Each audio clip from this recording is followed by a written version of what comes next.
मैं किशोर सर आपको आपकी श्रेणी में तहे दिल से स्वागत करता हूं। आज हम मानव विकास का क्लास नंबर 2 लेकर के आए हैं, जो कॉन्सेप्ट का क्लास है। जो भी बीएड एंट्रेंस एग्जाम्स 2025 का तैयारी कर रहे हैं, जिनका एग्जाम 20 अप्रैल को होने वाली है, तो सभी लोग क्लास को करें, तैयारी को अपना मजबूत करें। और हम फिर कहना चाहते हैं, अगर यदि आपको 2.5 लाख रुपया बचाना है तो आप 149 रुपया में बैच को परचेज करके अपनी तैयारी को मजबूत कर सकते हैं। हम आपको टीचिंग एप्टीट्यूड का कॉन्सेप्ट प्लस एमसीक्यू करवा रहे हैं। ये आपको 149 रुपया में हिंदी, इंग्लिश, टीचिंग एप्टीट्यूड और रीजनिंग चारों सब्जेक्ट कंप्लीट कोर्स आपको दिया जा रहा है। तो जिनको भी बीएड एंट्रेंस एग्जाम्स में अच्छे रैंक लाना है, सरकारी कॉलेज को पाना है, तो विद्यार्थीगण ध्यान देंगे। सभी लोग कॉन्सेप्ट की क्लास को करेंगे और क्लास के साथ साथ आप अपना जो योगदान है वो कंप्लीट देंगे। सभी लोग क्लास में बने रहिएगा। और हम कहते हैं कि मानव विकास क्या होता है, उस क्वेश्चंस को हम लोग करेंगे। तो कल हम लोग बताएं विकास और वृद्धि। समझिएगा, विकास उसे कहते हैं जो हमारी सामाजिक, हमारी मानसिक, हमारी भावनात्मक, हमारी ज्ञान जिसे मापा नहीं जा सके, जो मात्रात्मक नहीं हो, उसे विकास कहते हैं। अलग अलग समय पर विकास की गति अलग अलग होती है,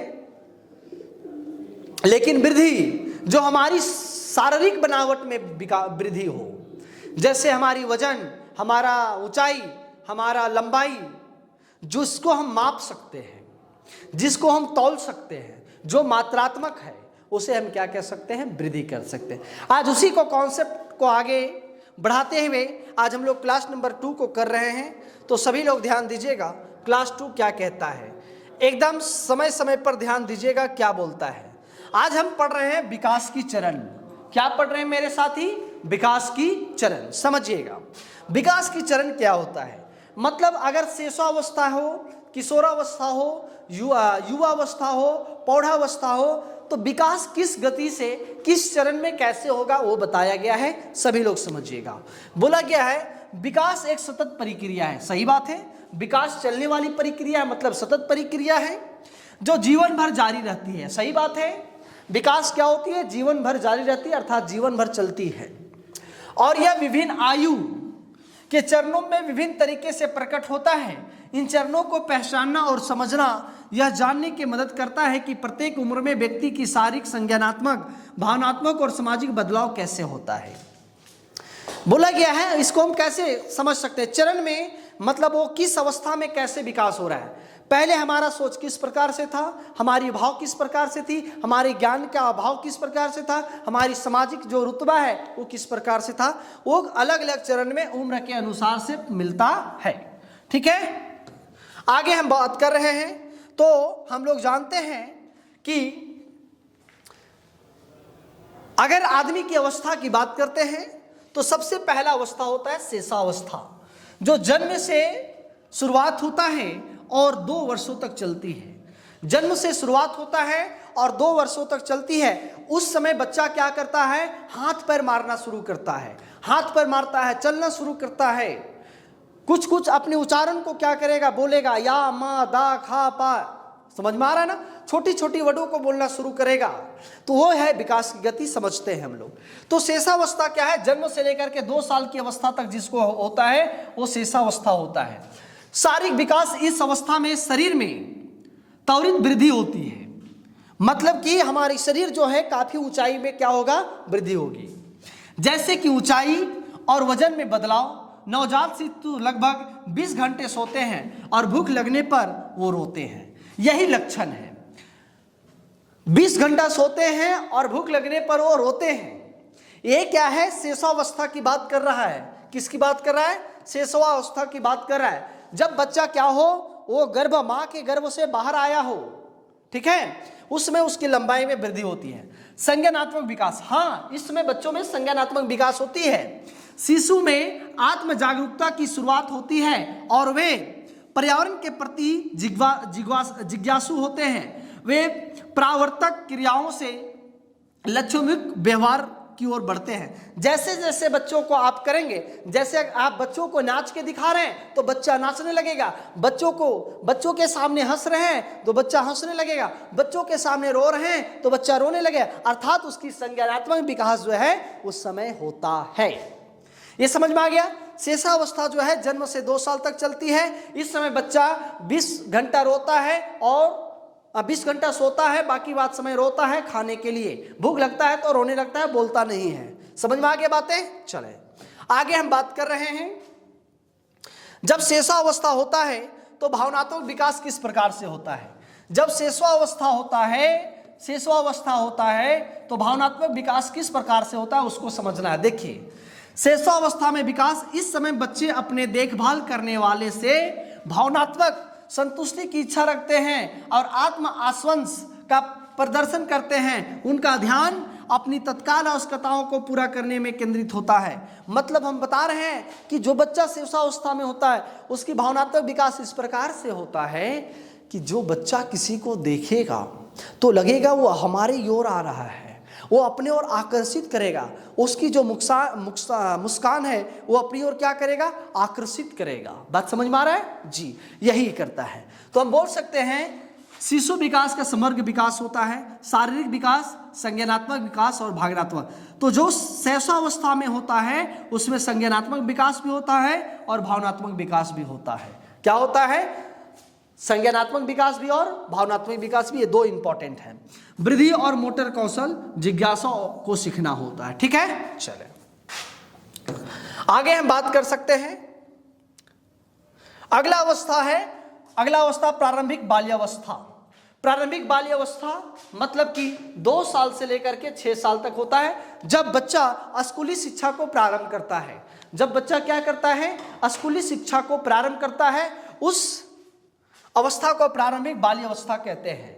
उस अवस्था को क्या कहते हैं, प्रारंभिक बाल्यावस्था कहते हैं। समझिए, शारीरिक और संज्ञानात्मक विकास शारीरिक वृद्धि और पेशीय कौशल में परिशोधन जारी रहता है। संज्ञानात्मक विकास में भाषा और प्रतीकात्मक सोच और महत्वपूर्ण विकास होता है।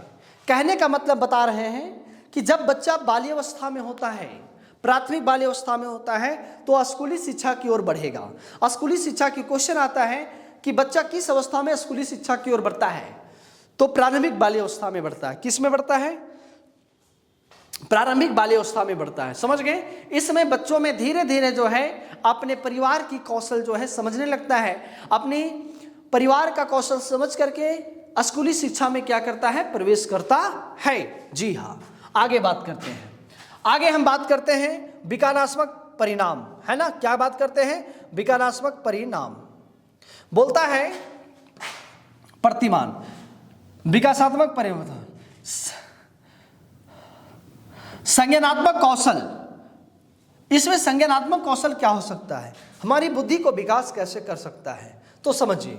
बोलता है बच्चे प्रतीकों को समझने में सुधार करते हैं और प्रारंभिक तर्क विकसित करते हैं। हालांकि वे प्रतिवर्तन जैसी अवधारणा को साथ साथ संघर्ष में कर सकते हैं। बोला गया है कि बच्चा जो है प्रैक्टिकल के माध्यम से ज्यादा समझ लगता है। जब बाल्यावस्था में होता है तो बच्चा क्या करता है, प्रारंभिक तर्क मतलब प्रतीकों को समझने लगता है। जो फिगर्स होती है, जो फोटो होती है, उसको समझने लगता है, उसको जानने लगता है। और क्या करता है, उसकी अवधारणा के साथ साथ वो चलने लगता है, उसमें संघर्ष करने लगता है।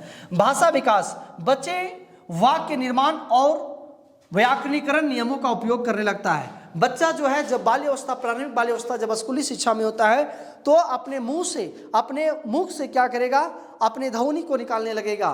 कुछ बोलेगा, नल नल, पल पल, खल खल, दल दल, ये सब वर्डों को क्या करने लगता है, उच्चारण करने लगता है। जब बच्चे प्रारंभिक शिक्षा स्कूली शिक्षा में जाता है तो बच्चों को यही तो पहले बुलाया जाता है, नल नल, फल फल, जल जल, मल मल।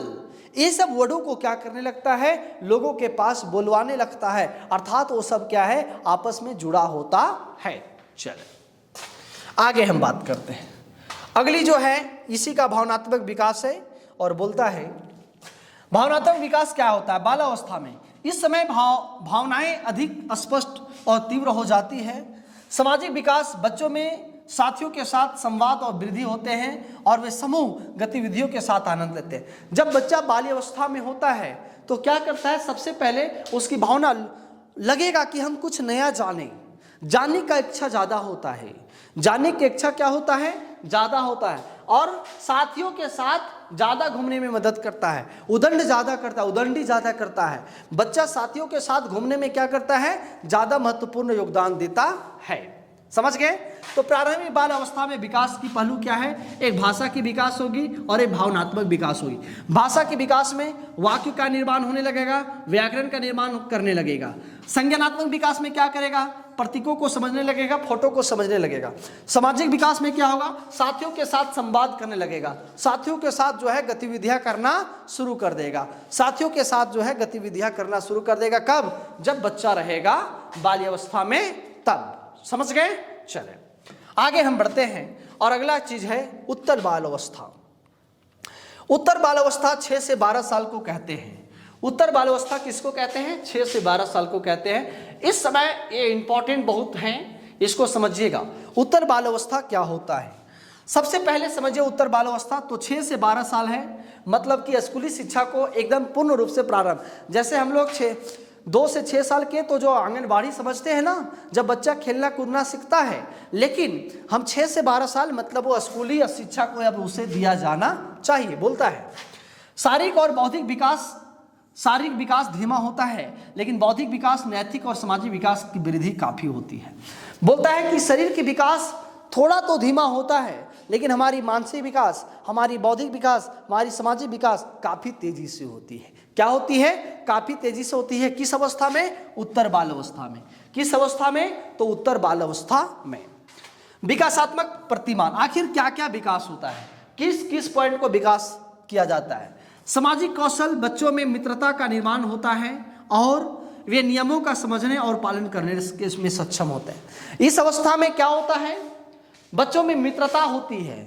बोलता है चल दोस्त हम लोग खेलते हैं। जब वो धीरे धीरे घर से बाहर की ओर मोहल्ला में दौड़ने लगता है तो मित्रता होगा और अपने नियमों का पालन की। ये बात सही है कि क्या बात गलत है? देखिए उत्तर बाल अवस्था में ही समझने लगता है, उसके अंदर समस्या का समाधान करने की भी क्षमता आ जाती है। इसके अगर संज्ञानात्मक क्षमताएं बोलते हैं तो सामाजिक गतिशीलता और व्यक्तिगत उपलब्धि की धारणाएं में वृद्धि होती है। एकदम सही बात है। आगे अगर हम लोग बात करते हैं इसी में, तो अगला क्या है? किशोरावस्था। अगली अवस्था को क्या बोलते हैं? किशोरावस्था। 12 साल से 18 साल को क्या कहते हैं? किशोरावस्था। 12 साल से 18 साल को क्या कहते हैं? किशोरावस्था।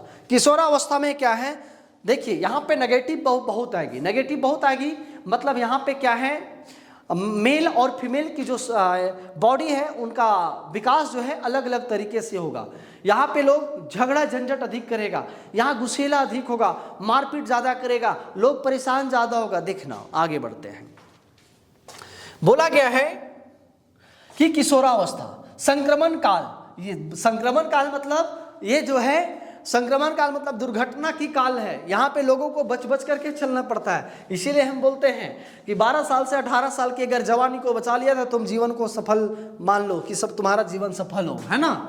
यह एक महत्वपूर्ण बदलाव के समय होता है जहाँ शारीरिक, संज्ञानात्मक, भावनात्मक और सामाजिक बदलाव होते हैं। किशोरावस्था में व्यक्ति बाल्यावस्था से वयस्कता की ओर बढ़ता है। मतलब वो छोटे से अब क्या होने लगा, बड़ा होने लगा, कुछ कुछ काम करने भी लगा। तो विकासात्मक प्रतिमान क्या क्या क्या विकास होता है समझिए। शारीरिक परिवर्तन, द्वितीयक यौन लक्षण। यौन लक्षण का मतलब विकास और यौवन अंगों में परिपक्वता होती है। लड़कियां आमतौर पर पहले परिपक्व होती है। मतलब कि यहाँ पे क्या है, लिंग का निर्धारण, मतलब कि जो हमारा अगर बताया जाए मेल बॉडी और फीमेल बॉडी दोनों का जो विकास की गति है वो अलग अलग होती है। लेकिन यहाँ पे जैसे किशोरावस्था आएगा तो किशोरावस्था में जो फीमेल है, फीमेल बॉडी है, उसका विकास काफ़ी तेजी से होगा। फीमेल बॉडी में उसकी विकास क्या होगा, काफ़ी तेजी से होगा। और यौवन अंगों का परिपक्व होगा। मतलब जो यौवन अंग है, आप समझ पा रहे हैं ना जी, जो यौवन अंग है उसका जो है विकास अलग अलग तरीके से होगा। जी हाँ, लड़कियां का यौवन अंग अलग विकसित होगा, लड़कों का यौवन अंग अलग विकसित होगा। जी आगे हम बात करते हैं, और इसमें हम क्या देख सकते हैं, यही देखेंगे कि संज्ञानात्मक विकास तर्क संगत और अमूर्त सोच की क्षमता का विकास होता है। यहाँ पर चीज़ों को हम सोचने लगते हैं, समझने लगते हैं, समस्या का समाधान करने लगते हैं, समस्या का समाधान करने लगते हैं। भावनात्मक और सामाजिक विकास, इस समय भावनात्मक संवेदनशील और वृद्धि होती है और साथियों का प्रभाव अधिक होता है। किशोर अक्सर अपनी व्यक्तिगत पहचान और भविष्य के करियर पर ध्यान केंद्रित करते हैं। मूड स्विंग और तनाव प्रकट हो सकते हैं। जैसे हम बताएं कि ये जो एज है वो करियर बनाने का एज है। 12 से 18 साल अगर बेटा आप सुधर गए तो आपका लाइफ सुधर गया, लेकिन उस समय ही ज़्यादा डर होता है। किसकी? हमारी सोच ज़्यादातर नेगेटिव होती है, लेकिन वहाँ पे आपको संवेदनशील, यहाँ स्टूडेंट को, यहाँ विद्यार्थी को, यहाँ बालक को क्या संवेदनशील बनाने का क्या करता है, काम करता है। यहाँ क्या होता है साथियों, अधिक प्रभाव होता है, उस पर जो है संकट ज़्यादा आती है, उस पर माइंड प्रेशर ज़्यादा होती है। हमें इस एज में क्या करनी चाहिए, हमें किस लाइन में जाना चाहिए, लेकिन उस समस्या का समाधान इसी एज में करता है। समस्या का समाधान जो है किशोरावस्था में ही करता है। जी वेरी गुड, बहुत बढ़िया। तो इसको हम समझ सकते हैं, किशोरावस्था में संक्रमण काल है, शारीरिक परिवर्तन होगा, ये भी तो बहुत अच्छा है। शारीरिक परिवर्तन के चलते यौन हत्या होता है, संज्ञानात्मक विकास भी होगा, भावनात्मक और सामाजिक विकास भी होगा, द्वितीय और लक्षण का भी विकास होगा, तर्क का भी विकास होगा, भावनात्मक का संवेदनशील होगा, यौन अंगों की परिपक्वता लड़की में अलग होगा, लड़कों में अलग होगा। बात समझ गए? चलो आगे बात करते हैं। अगला है अडल्ट। अडल्ट एज है, वयस्कता की जो है ना एज है, मतलब जो 18 साल से ऊपर होता है, जिसको हम लोग युवा अवस्था बोलते हैं। क्या बोलते हैं? युवा अवस्था बोलते हैं, अडल्ट। ठीक है, चले इसमें क्या होता है समझिए। बोलता है प्रारंभिक वयस्कता, इस चरण में व्यक्ति कैरियर स्थापित करने, विवाह करने और व्यक्तिगत जिम्मेदारियां निभाने पर ध्यान केंद्रित करता है। यह योजना और लक्ष्य निर्धारित करने का समय है। मतलब मान लो 18 साल से 25 साल, 18 साल से 25 साल ये कर लेना है। कहने का मतलब जब 18 साल से 25 साल के बीच में है तो आपका क्या होगा, सबसे पहले करियर बनाने के लिए आप सोचेंगे। क्या बनाने के लिए सोचेंगे? करियर बनाने के लिए सोचेंगे। जब करियर बना लेंगे तो क्या करेंगे आप? विवाह करेंगे। क्या करेंगे? विवाह करेंगे। जब विवाह कर लेंगे तो व्यक्तिगत जिम्मेदारी निभाएंगे, बाल बच्चा होगा तो अपना जिम्मेदारी भी निभाना है, अपना ससुराल को भी देखना है, अपने बाल बच्चा को देखना है, अपने बाप माई को देखना है। इसके साथ ध्यान केंद्रित करेंगे और योजना लक्ष्य का निर्धारण के समय पर होगा कि हम कहां तक जा सकते हैं, हमारा करियर किस ओर जा सकता है, तो किस में होगा? एडल्ट वुमन में होगा। बात समझ में आ गया? अगला मध्यवस्था। इस अवस्था में व्यक्ति परिवार और करियर की स्थिरता के लिए जिम्मेदार होता है। अनुभव के आधार पर दूसरों के मार्गदर्शन भी किया जा सकता है। और आप लगभग 25 साल से लगभग 30-35 साल तक हो गए हैं तो आप तो एक परिवार का जिम्मेदार बन गए हैं, आपका पारिवारिक जिंदगी चल रही है। इसके साथ अगर आप में समझदारी है तो दूसरों को भी क्या कर सकते हैं? मार्गदर्शन दे सकते हैं। दूसरों को भी क्या कर सकते हैं? मार्गदर्शन दे सकते हैं। यही है इसका। आगे हम बढ़ते हैं। अगला है उत्तर बाल्यावस्था, नहीं उत्तर वयस्कता, मतलब अंतिम का है। क्या है? अंतिम का क्या है समझिए। सेनावृत्ति की तैयारी, स्वास्थ्य समस्याओं और आध्यात्मिक चिंतनशील कार्यों में वृद्धि होती है। जीवन के अंतिम चरण के बारे में विचार किए जाते हैं और उत्तराधिकार ध्यान केंद्रित होता है। मतलब सेनावृत्ति मतलब आप रिटायर कर रहे हैं, आपका एज 50-55 साल हो गया है ना, आपका एज 50-55 साल हो गया तो आप क्या सोचेंगे कि हमारा जो स्वास्थ्य है वो भी गड़बड़ होगा। 50-55 साल के बाद हमारा स्वास्थ्य, आदमी का स्वास्थ्य जो है क्या होने लगता है?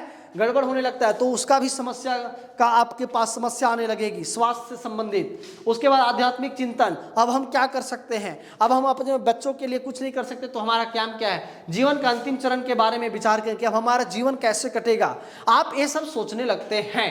क्या करने लगते हैं? सोचने लगते हैं। किसमें? उत्तर वयस्कता में, लास्ट का ह्यूमन, है ना, समझ गए? तो अब देखिए वयस्कता का चरण कितना है? एक प्रारंभिक है, एक मध्य है और एक क्या है? उत्तर है।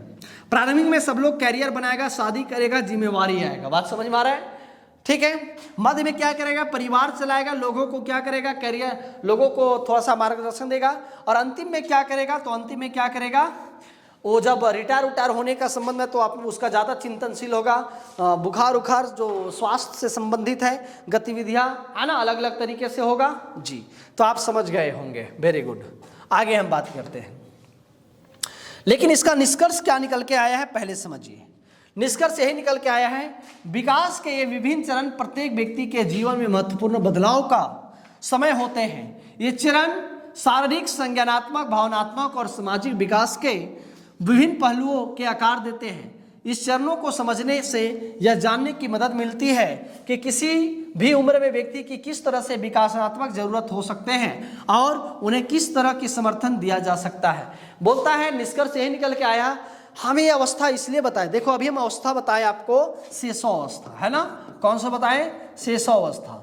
उसके बाद क्या बताए, बाल्य अवस्था। क्या बताएं, बाल्य अवस्था। क्या बताएं, बाल्य अवस्था। ठीक है, बात समझ में आ रहा है। उसके बाद स्कूली शिक्षा, ये था प्रारंभिक बाल्य अवस्था, ये है उत्तर बाल्य अवस्था। उसके बाद किशोरावस्था, कौन सा अवस्था, किशोरावस्था। उसके बाद है ना वयस्कता मतलब युवा अवस्था, कौन सा अवस्था, युवा अवस्था। बात समझ में आ रहा है। तो ये जो अवस्था है ये सब आप क्या समझ कि आपकी जो है संज्ञानात्मक विकास, आपकी भावनात्मक विकास किस एज में, किस अवस्था में किस प्रकार से वृद्धि हुआ है वो आप जाने, और हमारे अंतिम में विकास किस गति से हो रहा है। आपके अंतिम चरण में विकास की जो गति हो क्या है, और ये जो विकास है क्यों जरूरी है, वो विकास जो है वो क्यों जरूरी है। समझ में आ गया है। तो आज की जो क्लास थी यही थी आपकी क्लास, बहुत इंपॉर्टेंट क्लास था। आज हम आपको बताएं कि विकास की कितनी चरण होती है, किस प्रकार से उसकी चरण में हम लोग विकास करते हैं, और ये आपको पढ़ना टीचिंग एप्टीट्यूड में क्यों जरूरी है। ठीक है, तो यह आपको क्या करेगा, काफ़ी मददगार साबित होगा। चलते हैं तो फिर आप लोगों की क्लास यहीं पर समाप्त करते हैं। जय हिंद।